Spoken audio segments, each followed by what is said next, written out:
वन्देऽहं श्रीगुरो श्रीयुतपदकमलं श्रीगुरून् वैष्णवांश्च श्रीरूपं साग्रजातं सहगण रघुनाथान्वितं तं सजीवं साद्वैतं सावधूतं परिजनसहितं श्रीकृष्णचैतन्यदेवं श्रीराधाकृष्णपादान् सहगण ललिता श्रीविशाखान्वितांश्च बद्धे वितनुते भुक्तिं मूर्खमावर्तयत् श्रुतिं यत्कृपातमहं वन्दे प्राणगोपालकं प्रभुम्।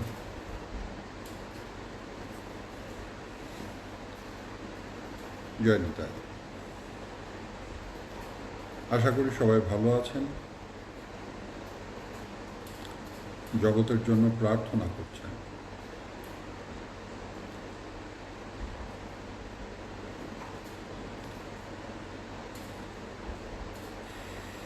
আমরা জীবের সাধারণ অবস্থা থেকে প্রেম পর্যায় পর্যন্ত উন্নয়নের যে স্তরগুলো আছে সেই স্তরগুলো আমরা সাধন করতে চলেছি।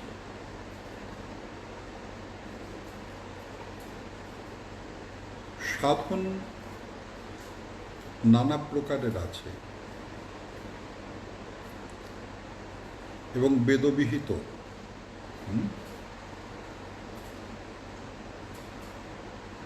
যেমন জ্ঞানমার্গ আছে, কর্মমার্গ আছে,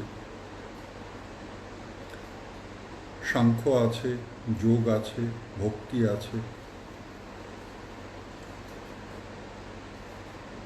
এবং যত যত সাধন মার্গ আছে সমস্ত সাধন মার্গ ভগবত ইচ্ছায় প্রকটিত।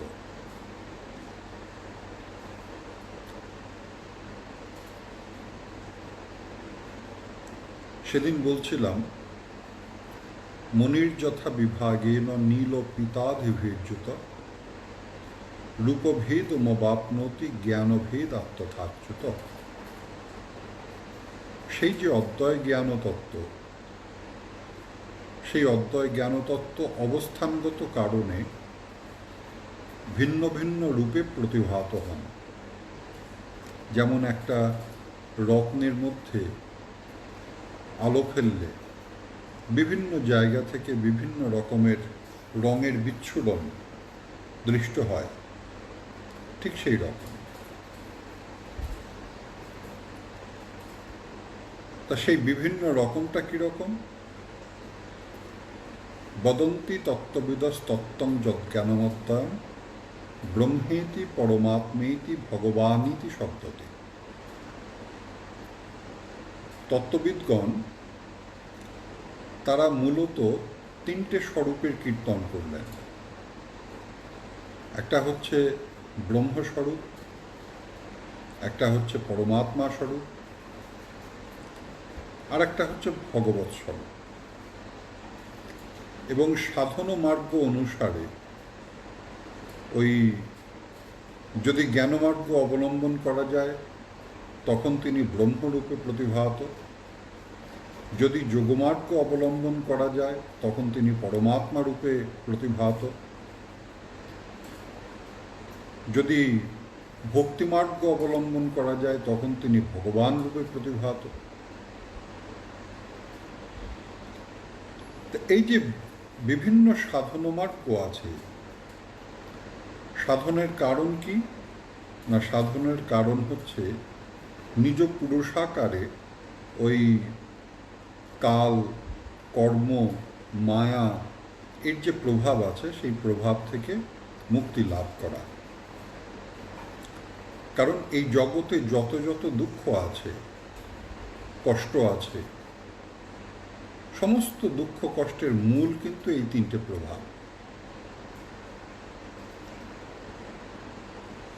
মায়ার প্রভাব রয়েছে, মায়ার আবরণাত্মিকা এবং বিক্ষেপাত্মিকা প্রভাব রয়েছে, যার দ্বারা মানুষ নিজের স্বরূপানুভূতি হারিয়ে ফেলে, বিস্মৃত হয়।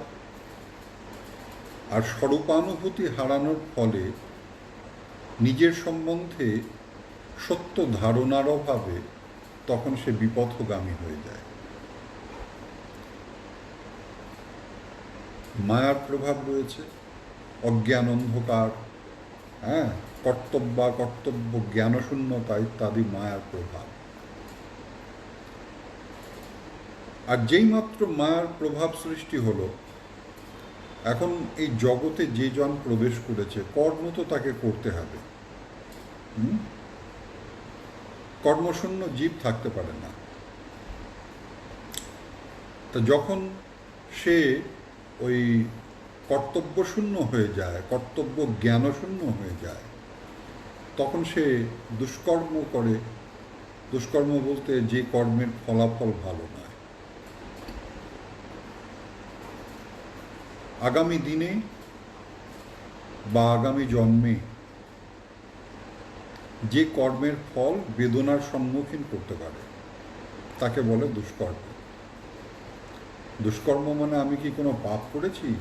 দুষ্কর্ম মানে আমি কি কোনো, কেউ বলতে পারে যে আমি তো কোনো পাপ করিনি, আমি তো কোনো অন্যায় করিনি, আমি তো কাউকে ঠকাইনি, তাহলে দুষ্কর্ম কি? যে কর্ম আত্মিক কর্ম, সেই কর্মই হচ্ছে সুকর্ম বা সৎকর্ম।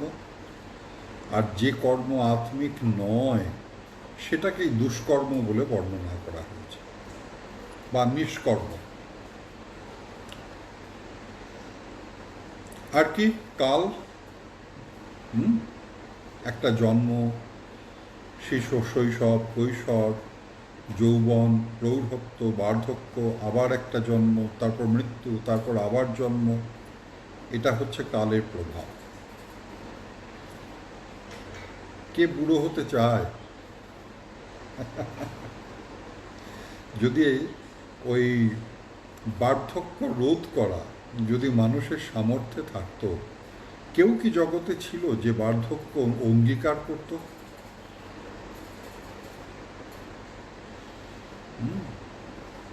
এই যে গৌতম বুদ্ধ, তিনি গৃহত্যাগ করেছিলেন এই জড়া, বার্ধক্য, ব্যাধি, মৃত্যু ইত্যাদি জয় করবার জন্য।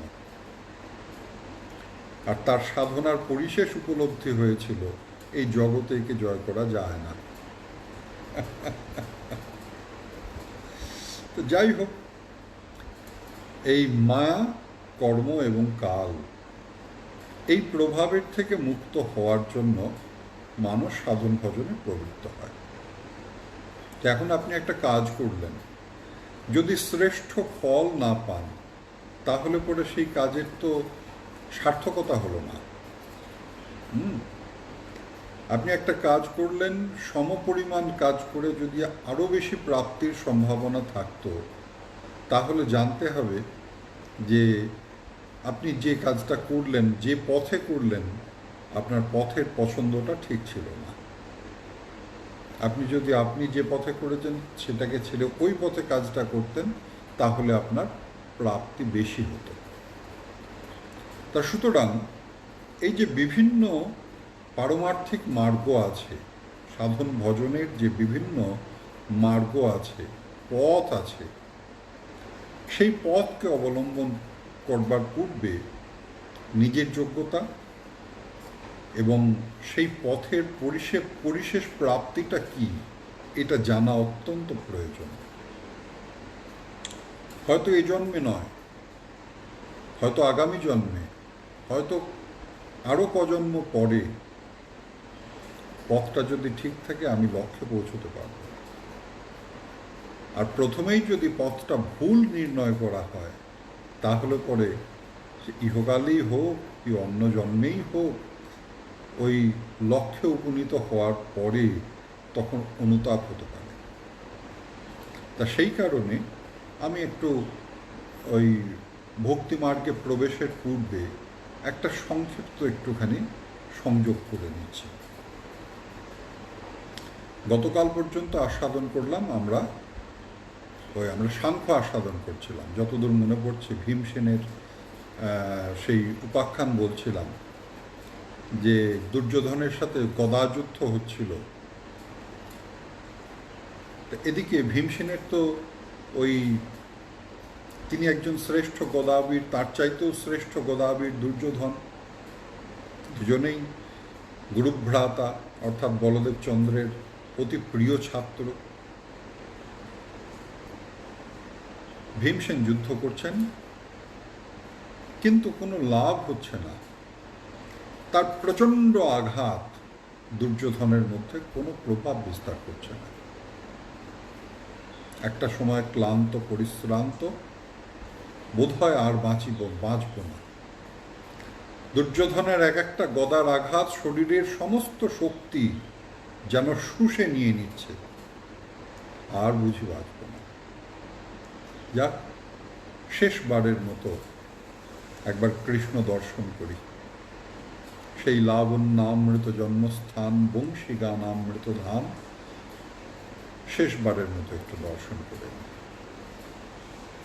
যেই কৃষ্ণের দিকে দৃষ্টিপাত করেছেন, এতক্ষণ ওই কৃষ্ণ পিছনে ছিলেন, আর দুর্যোধনের দিকে মুখোমুখি হয়ে ভীমসেন যুদ্ধ করে যাচ্ছিলেন। যেই মাত্র মুখ ঘুরিয়ে কৃষ্ণের দিকে দৃষ্টিপাত করেছেন, ভগবান শ্রীকৃষ্ণ একটা চড় মেরে ওই জঙ্ঘা দেশকে দর্শন করালেন, অর্থাৎ ওই উরুদেশেরও উপরে, যেখানে দুটো পা এই কোমরের সাথে যুক্ত হয়। ভীমসেনের মনে পড়ে গেল, আরে এতক্ষণ তো আমার মনে ছিল না, ভুল করেছি। এর পশ্চাতে একটা ইতিহাস আছে। যখন কুরুক্ষেত্রের যুদ্ধ আরম্ভ হবে, দেবী গান্ধারী, তিনি সাধ্বী, সাধননিষ্ঠ, সতী, জীবনে কখনো কিছু চাননি, কিন্তু তার তপবল অত্যন্ত তীব্র, প্রভাবশালী, তেজস্বিনী।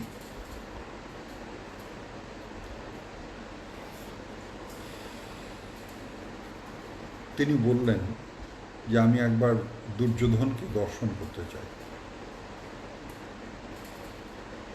সারা জীবন তো তার চোখে ওই, যেহেতু ধৃতরাষ্ট্র অন্ধ ছিলেন, সেই কারণে তিনিও সংকল্প গ্রহণ করেছিলেন যে আমার স্বামী যেহেতু চোখে দেখবে না, আমিও দেখব না।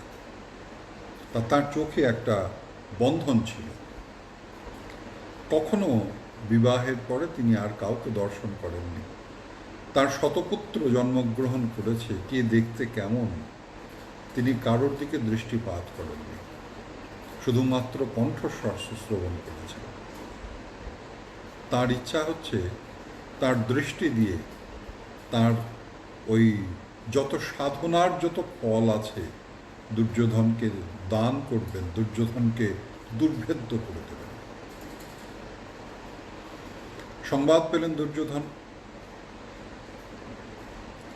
আনন্দের শেষ নাই।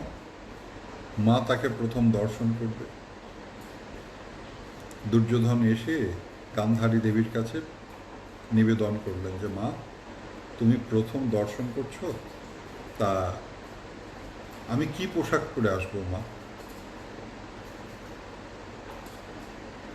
গান্ধারী নিজে কিছু বললেন না, বললেন শোনো, তুমি যুধিষ্ঠিরের কাছে যাও, যুধিষ্ঠির তোমাকে যে নির্দেশ দেবে তুমি সেই নির্দেশ অনুসারে পোশাক পরিধান করবে। দুর্যোধন গেলেন যুধিষ্ঠিরের কাছে। যুধিষ্ঠির সমস্ত শুনে বুঝে ফেললেন বিষয়টা। ধর্মপুত্র তো। যুধিষ্ঠির বললেন শোনো ভাই, মা প্রথম সন্তানকে যখন দেখেন তখন সন্তানের অঙ্গে কোনো পোশাক থাকে না, বড় হয় না, সে চিরকাল সন্তানই থাকে। খুব আনন্দ। শকুনি সংবাদ পেয়েছেন দুর্যোধন ওই নির্বস্ত্র অবস্থায়, উলঙ্গ অবস্থায় যখন যাত্রা করেছেন, হঠাৎ, আরে ভাগ্নে তুমি কোথায় চললে এই অবস্থায়? বলে মা, মামা, আমার ভারী সৌভাগ্য, মা আমাকে দেখতে চেয়েছে। এইভাবে বললো আমাকে মাকে জিজ্ঞেস করেছিলাম, তা মা বললেন ওই যুধিষ্ঠিরের কাছে যাও। তা দাদা বললেন যে মা প্রথম সন্তানকে যখন দেখে তখন তার অঙ্গে বস্ত্র থাকে না, সদ্য জাত যে সন্তান তার অঙ্গে বস্ত্র থাকে না, তুমি সেইভাবেই যাও। শকুনি মুহূর্তে অনুভব করলেন। আমরা শকুনি চরিত্রটা কিন্তু আরো ভালোভাবে আমাদের পড়ার দরকার। এই পাশা খেলা থেকে আরম্ভ করে সমস্ত কিছু শকুনি করেছিলেন ওই কুরুকুলকে বিনাশ করবার জন্য, কৌরবদের ধ্বংস করবার জন্য।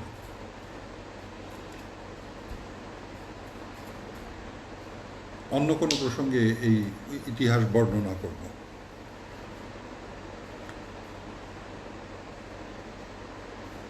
শকুনি বললেন, ছি ছি ছি ছি ছি, আমি থাকতে, সত্যি আমার দিদিরার বুদ্ধি হলো না, আমি থাকতে সে তোমাকে পাঠিয়েছে শত্রুর কাছে, আর শত্রুও দেখো তোমাকে কি রকম একটা উপদেশ প্রদান করেছে। শোনো, আমার দিদি সাধ্বী, সাধননিষ্ঠা, তুমি যদি এই উলঙ্গ অবস্থায় যাও, একটা দৃষ্টিতে তুমি ভস্মীভূত হয়ে যাবে। তাহলে মামা কি করব? শোনো, তোমার লজ্জাস্থান ঢেকে যাও, ওইটুকু অংশ তুমি ঢেকে যাও। এসেছো দুর্যোধন? এসেছি মা। যুধিষ্ঠিরের কাছে গিয়েছিলে? গিয়েছিলাম না। সে যেমন পোশাক পরিধান করতে বলেছে তেমনি করেছ তো? হ্যাঁ মা, করেছি। বেশ, তাহলে এসো আমার সামনে এসো। দেবী গান্ধারী যেই চোখের আবরণ উন্মোচন করেছেন আর্তনাদ করে উঠলেন, যুধিষ্ঠির, তুমি শেষ পর্যন্ত এমন পরামর্শ দিলে? দুর্যোধন মনে করলেন সর্বনাশ, তবু তো মামার কথা শুনে একটুখানি আমি পোশাক পরেছিলাম। হ্যাঁ, মা বোধহয় আরো সুন্দর রাজকীয় পোশাক আশা করছে। দুর্যোধন বললেন, মা, আমি জানি তুমি রুষ্ট হয়েছ। কেন রুষ্ট হয়েছ জানো? আমি দাদার কাছে গিয়েছিলাম, দাদা আমাকে বলেছিল যে ওই মায়ের কাছে সন্তান কখনো বড় হয় না। তাহলে এই পোশাক? আসার পথে আমার মামা বলল যে তুমি তুমি এই কথা শুনো না, একটা কাজ করো, অন্তত ওই কোমরের অংশটুক ঢেকে যাও। অত্যন্ত ব্যথিতা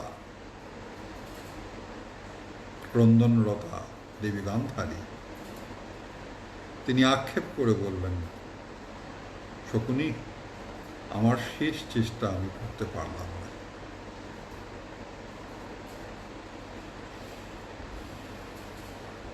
যতটুক জায়গায় দৃষ্টিপাত হয়েছিল ওই গান্ধারী দেবীর সাধননিষ্ঠ দৃষ্টি দুর্যোধনের যতটুক অঙ্গে পতিত হয়েছিল সেই স্থান দুর্ভেদ্য হয়ে গিয়েছিল, বর্মপ্রাপ্ত হয়েছিল।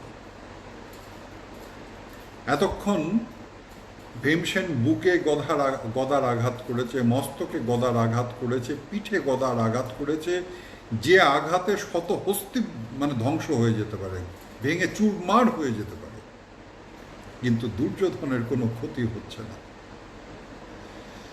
এই যেইমাত্র কৃষ্ণ ইঙ্গিত করেছেন, সঙ্গে সঙ্গে ভীমসেনের সমস্ত কথা মনে পড়ে গেল। ও তাই তো। আবার নতুন উদ্যমে যুদ্ধ আরম্ভ করলেন। যেই সুযোগ পেয়েছেন সঙ্গে সঙ্গে জানুদেশে, জঙ্ঘা দেশে যেই আঘাত করেছেন, কোমর ভেঙে দুর্যোধন ভূপতিত হল।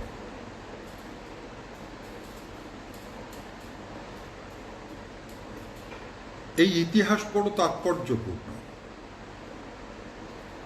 যতক্ষণ পর্যন্ত জীব ওই কৃষ্ণ উন্মুখ না হয়, আমি আরেকটু স্থান বিশেষে আমরা ওই প্রকৃতি এবং পুরুষ দুই পক্ষী আস্বাদন করছিলাম তো, তা সেই জন্য আমি আরেকটু বৃহত্তর ক্ষেত্রে গিয়ে বলছি, যতক্ষণ মানুষ পরমার্থ উন্মুখ না হয় ততক্ষণ পর্যন্ত মানুষের শ্রেষ্ঠ দিশা প্রাপ্তির কোনো সম্ভাবনা থাকে না।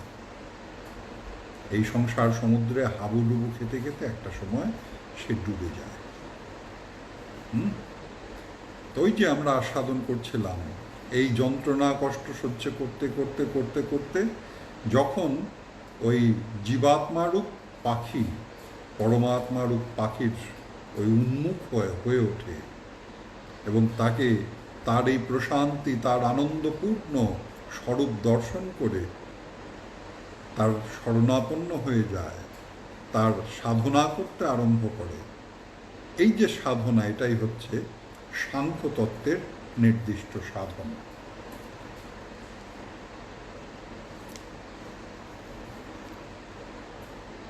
সব কিছু আছে, কিন্তু সর্বশ্রেষ্ঠ হচ্ছে ভক্তিমার্গ। কারণ কি না, তার কারণ হচ্ছে ভক্তিমার্গ,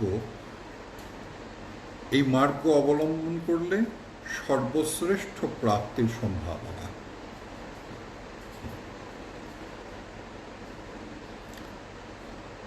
ভগবান শ্রীকৃষ্ণ তিনি দ্বারকা ধামে বিরাজ করছেন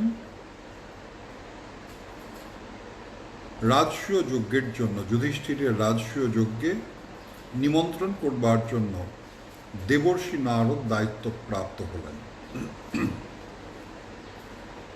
দেবর্ষি নারদ তিনি ওই যখন দ্বারকাধামে প্রবেশ করছেন, দূর থেকে দেখে তাকে শুধু জ্যোতিপুঞ্জ মনে হল। তার যে ওই তপস্বিদ্ধ যে জ্যোতিপুঞ্জ, দূর থেকে দেখে মনে হয় একটা জ্যোতিপুঞ্জ এগিয়ে আসছে দ্বারকাধামের দিকে। যখন আরো একটু নিকটবর্তী হলো, তখন সেই জ্যোতিপুঞ্জের মধ্যে একটা যেন পুরুষ আকৃতি মতো দর্শন দৃষ্ট হল। যখন একদম ভগবান শ্রীকৃষ্ণের নিকটে এসেছেন, তখন বোঝা গেল যে ওই জ্যোতিপুঞ্জ আর কিছু নয়, ওই পুরুষাকৃতি আর কিছু নয়, এই পুরুষাকৃতি সেই জ্যোতিপুঞ্জ হচ্ছে আমাদের দেবর্ষি নারদ। তিনটে দর্শনই সঠিক। ওই যে জ্যোতিপুঞ্জ স্বরূপ দর্শন, তিনিও দেবর্ষি নারদ, কোনো ভুল নয়, তারা ভুল দেখেননি। ওই যে জ্যোতিপুঞ্জের মধ্যে পুরুষাকৃতি, সেটাও সঠিক, কিন্তু সবচাইতে সঠিক এবং নিখুঁত তত্ত্ব হচ্ছে ইনি আর কেউ নয়, ইনি জ্যোতির্ময় তপস্বিদ্ধ ওই দেবর্ষি নারদ। ঠিক সেই রকম যশ প্রভা প্রভবত জগদণ্ড কোটি কোটি সশেষ বসুধাদি বিভূতি ভিন্নম যদ্ব্রহ্ম নিষ্কলম মনন্তমশেষ ভূতম গোবিন্দমাদ আদিপুরুষম তমহং ভজামি। ব্রহ্মসংহিতায় সৃষ্টিকর্তা ব্রহ্মা তিনি ভগবান শ্রীকৃষ্ণের শ্রী গোবিন্দের বন্দনা করছেন, যার অঙ্গকান্তির দ্বারা এই জগদণ্ড কোটি কোটি কোটি ব্রহ্মাণ্ড আলোকিত হয়ে চলেছে। ইনি হচ্ছেন ব্রহ্মস্বরূপ। ভগবান শ্রীকৃষ্ণের অঙ্গকান্তি, ইনি হচ্ছেন ব্রহ্মস্বরূপ। এই যে পরমাত্মা বৃন্দ, তাদের হৃদয় আকাশে ওই যে শঙ্খচক্র গদাপদ্মধারী ইত্যাদি যে নারায়ণ স্বরূপকে দর্শন করেন। আমি দেখলাম একজন প্রশ্ন করেছেন যে ওই যোগীবৃন্দ, পরমাত্মার যারা সাধক, এই নারায়ণ স্বরূপ, হ্যাঁ এটাই নারায়ণ স্বরূপ। হ্যাঁ, তা সেই নারায়ণ স্বরূপকে যে দর্শন করেন, ওই জ্যোতির্ময় যে স্বরূপ দর্শন করেন, এই জ্যোতির্ময় স্বরূপ হচ্ছে ওই পরমাত্মা। আরও নিকটে যখন যাওয়া যায়, তখন অনুভব করা যায় ইনিই হচ্ছেন ঋষিকেন্দ্র চূড়ামণি স্বয়ং ভগবান শ্রীকৃষ্ণ, ঈশ্বর পরম কৃষ্ণ সচ্চিদানন্দ বিগ্রহ অনাদিরাদি গোবিন্দ সর্বকারণ কারণ। ইনি হচ্ছেন পরমেশ্বর শ্রী গোবিন্দ। তা সুতরাং এই ভক্তিমার্গ যদি অবলম্বন করা যায়, তাহলে পরে তিনি ভগবান রূপে প্রতিভাত হয় এবং ওই ভগবান শ্রীকৃষ্ণের যত যত ওই অবতারবৃন্দ আছেন, সেই অবতারবৃন্দের যে অবতারের প্রতি ওই প্রেম সৃষ্টি হয়, সেই অবতারের আরাধনা সে ভক্ত করতে পারে। এখানে একটা বিষয় বলার দরকার। আমি যখন ইংরেজিতে লেকচার দিচ্ছিলাম কিছুদিন আগে, একজন প্রশ্ন করেছিল যে আমরা দেখতে পাচ্ছি শ্রীবাস পণ্ডিত তিনি নৃসিংহদেবের অর্চনা করছেন, তা সুতরাং তখন গৌর পার্ষদ তিনি যদি ওই অবতারের আরাধনা করেন, আর শ্রীমন মহাপ্রভু তিনি স্বয়ং রাধা গোবিন্দ যুগল আরাধনার নির্দেশ প্রদান করছেন, তাহলে পরে বিষয়টা অন্যরকম হয়ে যাচ্ছে না? খুব ভালো প্রশ্ন। একটা বিষয় জানার দরকার, উত্তমা ভক্তির যে লক্ষণ করলেন, ওই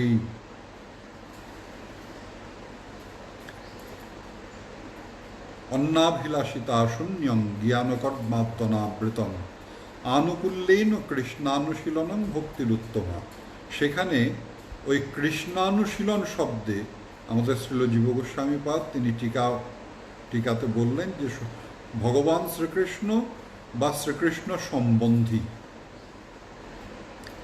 অর্থাৎ উত্তমা ভক্তির প্রাপ্তি ভগবান শ্রীকৃষ্ণের অন্য স্বরূপবৃন্দের সাধনাতেও পাওয়া সম্ভব।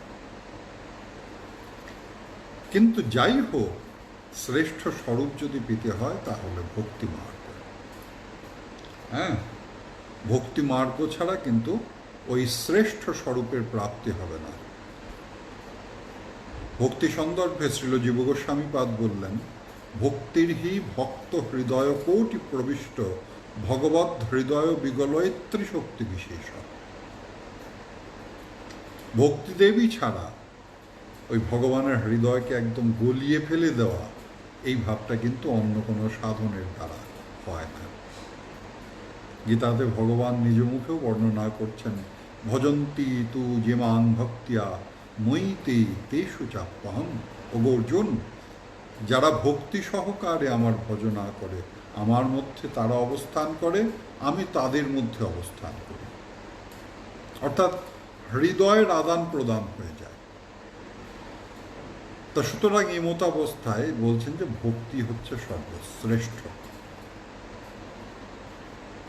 আর বিশেষ করে এই কলিযুগে যত যত যোগ্যতা থাকলে শ্রেষ্ঠ বস্তুতে প্রাপ্তির অধিকার জন্মায়, সেই যোগ্যতা তো কলিজীবের নয়।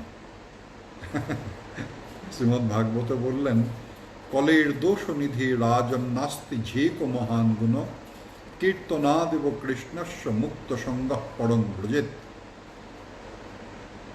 কলিটা কি না? দোষ সমুদ্র। নাস্তি হি একো মহানগুণ নাস্তি, একটাও শ্রেষ্ঠ গুণ নাই। যে গুণগুলো থাকলে ওই শ্রেষ্ঠ আনন্দে অধিকার জন্মানো যায়, তেমন কিছু নাই। তা সুতরাং এই কলির শ্রেষ্ঠ সাধন হচ্ছে ভক্তিমার্গ। এই যে ভক্তিমার্গ যদি অবলম্বন করা যায়, তাহলে এই সাধনা করতে করতে বিভিন্ন স্তর অতিক্রম করে তারপরে ওই যে পঞ্চম পুরুষার্থ প্রেম, সেই প্রেমস্তরে উন্নীত হওয়া যায়। এখানেই এসে বলছেন, আদৌ শ্রদ্ধা তত সাধু সঙ্গোথ ভজন ক্রিয়া তত অনর্থ নিবৃত্তি স্যাৎ তত নিষ্ঠা রুচিস্তত অথাশক্তি তথা ভাবস্তত প্রেমাদ্ভুতঞ্চতি সাধকো নাময়ং প্রেম নহা প্রাদুর্ভাবে ভবেৎ ক্রম। আদৌ শ্রদ্ধা ভক্তিমার্গের একটা বিশেষ কি, প্রতিটা পরতে পরতে ভগবান সাহায্যের ব্যবস্থা করেছেন। সুশীলা সাধব যত্র নারায়ণ পরায়ণ। ভগবান শ্রীকৃষ্ণ এই ভক্তিমার্গের প্রতিটি পরতে পরতে ওই সাহায্য, সহযোগিতা ইত্যাদির ব্যবস্থা করে রেখেছেন। এখন যে জন উদ্ভ্রান্ত, কখনো ভাগবত চলতে ফিরতে শ্রীমদ্ ভাগবত শ্রবণ করেছে, সেখানে হয়তো কৃষ্ণ কথা শ্রবণ করেছে, ওই কৃষ্ণ ভক্তের কথা শ্রবণ করেছে, হয়তো কৃষ্ণ ওই কৃষ্ণ লীলা সাধন করেছে, অথবা কোনো বৈষ্ণবের দ্বারা অনুপ্রাণিত হয়েছে, আগো এই মানুষ হয়ে জন্মেছ, সাধন ভজন করো, একটু কিছু করো। এই সাধক বৃন্দের প্রেরণাতে আদৌ শ্রদ্ধা। সাধারণ অবস্থা থেকে শ্রদ্ধা স্তর প্রাপ্তি ঘটে। ভক্তি রসামৃত সিন্ধুতে এই স্তরগুলি বর্ণনা প্রসঙ্গে শ্রীল রূপ গোস্বামীপাদ তিনি বর্ণনা করেছেন যে সাধন ভজন বহু স্তর দেখা যায়, কিন্তু প্রেম প্রাপ্তির পথে প্রায়শই মানে অর্থাৎ অধিকাংশ ক্ষেত্রে এই স্তরগুলো দেখা যায়। বিশেষ ক্ষেত্র আছে, যেমন সন্ত নামদেব, তিনি যেইমাত্র দীক্ষা প্রাপ্ত হয়েছেন তৎক্ষণাৎ সিদ্ধি লাভ করেন। হ্যাঁ, যেমন জগাই মাথায়ের কথা আমরা দর্শন করি। জগাই মাথায় তার সাধন নাই, ভজন নাই, নিত্যানন্দ প্রভুকে তারা আঘাত করলেন, নির্যাতন করলেন, ওমা তৎক্ষণাৎ তাদের কৃপা প্রাপ্তি হয়ে গেল। এগুলো অতি বিশেষ ক্ষেত্র, এগুলো অত্যন্ত ব্যতিক্রমী ক্ষেত্র। কিন্তু এই ব্যতিক্রমী ক্ষেত্র দিয়ে তো সাধারণ অবস্থাকে বিচার করা যায় না। প্রথমে শ্রদ্ধা। শ্রদ্ধাটা কি? এই শ্রদ্ধাটা কিন্তু ভীষণ গুরুত্বপূর্ণ। বলছেন এই সংসার সমুদ্রে হাবুডুবু খেতে খেতে খেতে খেতে খেতে খেতে কখনো সাধুসঙ্গ হয়,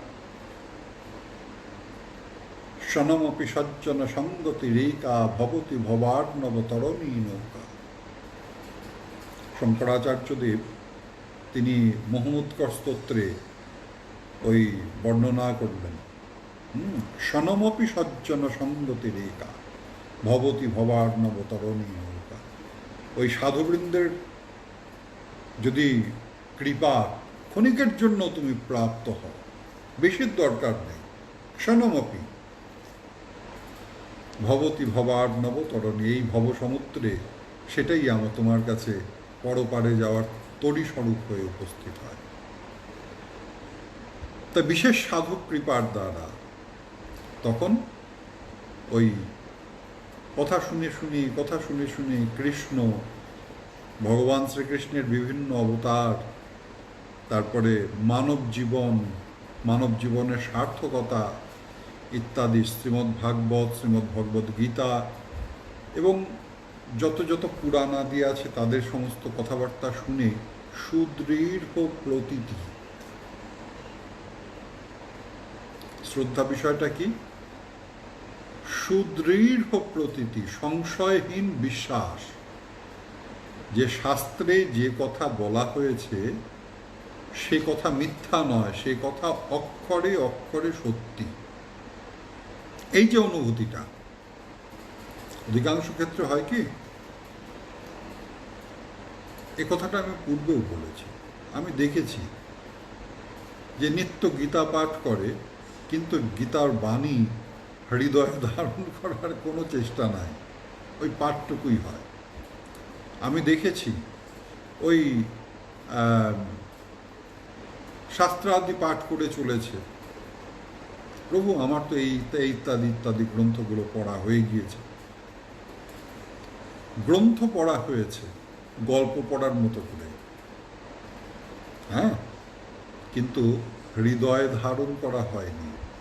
ওই যে সুদৃঢ় প্রতীতি, তমেব শরণং গচ্ছ সর্বভাবেন ভারত তৎপ্রসাদাৎ পরাং শান্তিং স্থানং প্রাপ্স্যসি সাত্যতম। ভগবান শ্রীকৃষ্ণ বলছেন যে তুমি যদি সর্বতভাবে আমার চরণে শরণাগত হও, আমার কৃপাতে তুমি প্রকৃত শান্তির সন্ধান পাবে আর ওই নিত্য ধামের সন্ধান পাবে। এখন পড়া টড়া হয়ে গেল, এরপর আর কোথাও আলোচনা হচ্ছে, বলো কোথায় নিত্যধাম, কোথায় কি, কিসের কি, কে দেখেছে? দেখবেন এই সমস্ত কথা শোনা যায়। ভগবান শ্রীকৃষ্ণ যে বলছেন ওই তাঁর চরণে শরণাগত জনকে তিনি সর্বত রক্ষা করেন। একটা ঘটনা বলি, প্রভু প্রাণগোপাল আমার পরাৎপর শ্রী গুরুদেব তথা প্রপিতামহ, তার সাথে যুক্ত ঘটনা। ইংরাজি শিক্ষায় শিক্ষিত এক বাঙালি, ইঞ্জিনিয়ারিং পাশ করেছে এবং খুব ভালো রেজাল্ট করেছে। এখন আধুনিক শিক্ষা তো, ইংরেজরা তারা নিজের ধর্ম প্রচার করার জন্য হিন্দু ধর্মকে নানাভাবে হেয় করার চেষ্টা করছে। তা যথারীতি অধ্যাপক তিনি এদিকে সেই যে ছেলেটার কথা বলছে, সে অত্যন্ত ভক্তিমান ছেলে। সে ওই পাঠটাট শ্রবণ করে, কীর্তনাদি শ্রবণ করে, বৃন্দাবন ধামে যায়, এরকম অত্যন্ত ভক্তিনিষ্ঠ, আবার পড়াশোনাতেও খুব তুখর। তার এই ভাবটা দেখে তার অধ্যাপক তাকে টার্গেট করল। বিতর্ক,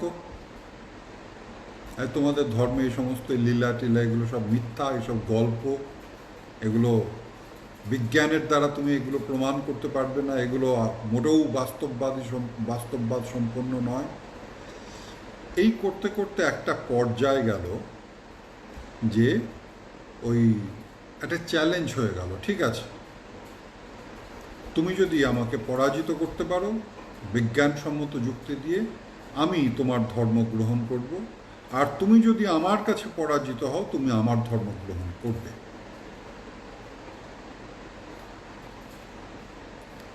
ঘুরিয়ে ফিরিয়ে এর মাধ্যমে, তার মাধ্যমে, বন্ধু বান্ধবের মাধ্যমে সেই ছেলে প্রভু প্রাণগোপালের কাছে উপস্থিত।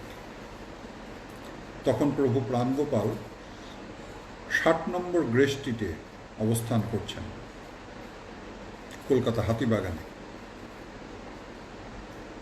সমস্ত শুনে প্রভুপাদ বললেন, কুতর্কে জড়ায়ও না।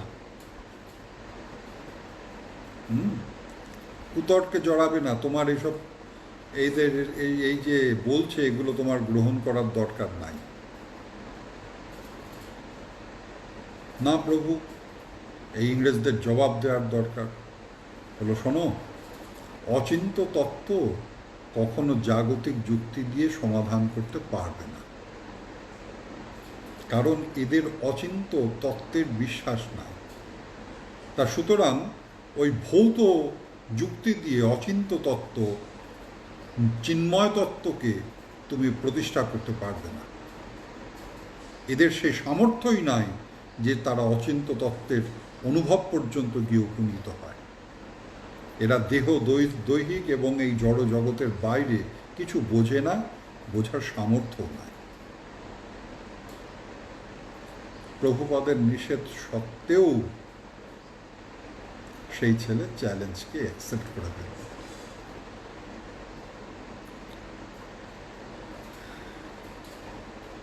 প্রথমেই সেই ভদ্রলোক একটা বিতর্ক উপস্থাপন করলো, শোনো, অসুর রাক্ষস আছে কি নাই আমি জানি না,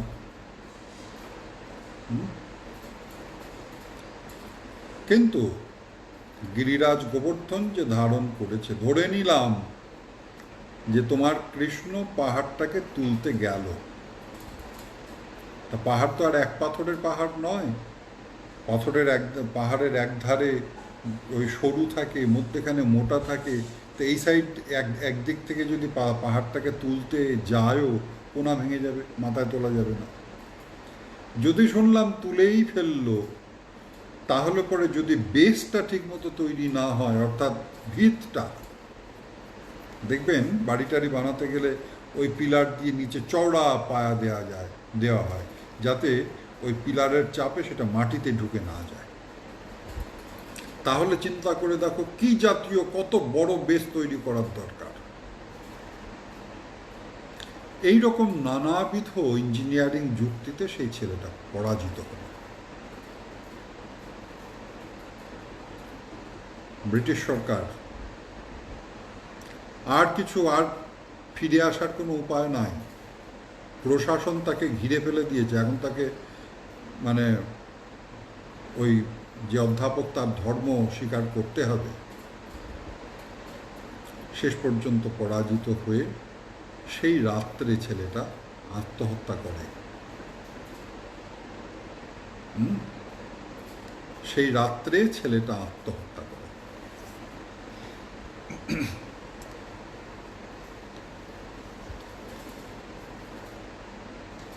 বিষয়টা কি? এটা অচিন্ত তত্ত্ব। একটা কথা যদি বলা যায় যে যে একটা মানুষ সে পাহাড় তুলতে পারে তার ইচ্ছাশক্তির দ্বারা সে ভিতটাও বানাতে পারে। কিন্তু ইঞ্জিনিয়ারিংয়ের যুক্তি দিয়ে তো সেটাকে প্রমাণ করা যায় না। এই যে শাস্ত্রে যে বিভিন্নভাবে ভগবান শ্রীকৃষ্ণ বা অবতারবৃন্দের যে বিভিন্ন লীলার কথা বলা হয়েছে, করুণার কথা বলা হয়েছে, মহিমার কথা বলা হয়েছে, ঐশ্বর্যের কথা বলা হয়েছে, মাধুর্যের কথা বলা হয়েছে, এই যে শাস্ত্রে যা যা বলা হয়েছে তার প্রতি সুদৃঢ় বিশ্বাস, আনডাউটফুল ফেথ, যেখানে কোনো প্রকারের সংশয় থাকবে না, যে বিশ্বাসে কোনো প্রকারের কোনো সংশয় থাকবে না। যেহেতু শাস্ত্রে বলেছে সেহেতু এর আর কোনো বিতর্ক নাই। এই যে কদিন আগে এই বাংলাতে কয়েকজন প্রশ্ন করছিল 8টা তুলসী কেন শ্রীকৃষ্ণ? আমি কখনো বলেছিলাম যে শ্রীকৃষ্ণ চরণে 8 পত্র 8 দল তুলসী অর্পণ করা কর্তব্য। এখন এই 8টার ব্যাখ্যা কি? শাস্ত্র নির্দেশ দিয়েছেন, শাস্ত্রীয় বিধান। তারা যেহেতু ক্ল্যারিফিকেশন দেননি, ব্যাখ্যা দেননি, সুতরাং কপোলকল্পিত ব্যাখ্যা প্রদান করা উচিত না। এটা ওই লক্ষণার দ্বারা নামাপরাধে পড়ে। অনেকে দেখবেন ওই যে জপমালার যে প্রথম 8টার পরে দেখবেন একটা ছেদ থাকে, একটা ওই সুতো মতো বাঁধা থাকে। তো অনেকে বর্ণনা করতে চান এই 8টা হচ্ছে অষ্টসখী, কিন্তু কোথাও বর্ণিত নাই। এগুলো কপোলকল্পিত। এগুলো কখনো করবেন না, এর দ্বারা অপরাধ সৃষ্টি হয়। আবার এমনও শুনেছি কোনো কোনো গুরুদেব তারা নাকি বলেছেন যে এই প্রথম 8টা অষ্টসখীর নাম নিয়ে এই 8টা মালা জপ করে তারপর হরিনামে প্রবেশ করবে। এই জাতীয় সিদ্ধান্ত ইত্যাদি শাস্ত্রের কোথায় আছে অন্তত আমি জানি না। হ্যাঁ, এই জাতীয় করতে নেই। শাস্ত্রীয় বিষয়ে কখনো ওই কল্পনার আশ্রয় গ্রহণ, যুক্তির আশ্রয় গ্রহণ, তারপর প্রত্যুৎপন্ন মতিত্ব প্রয়োগ করা, এগুলো করতে নেই। এতে অপরাধ সৃষ্টি হয়।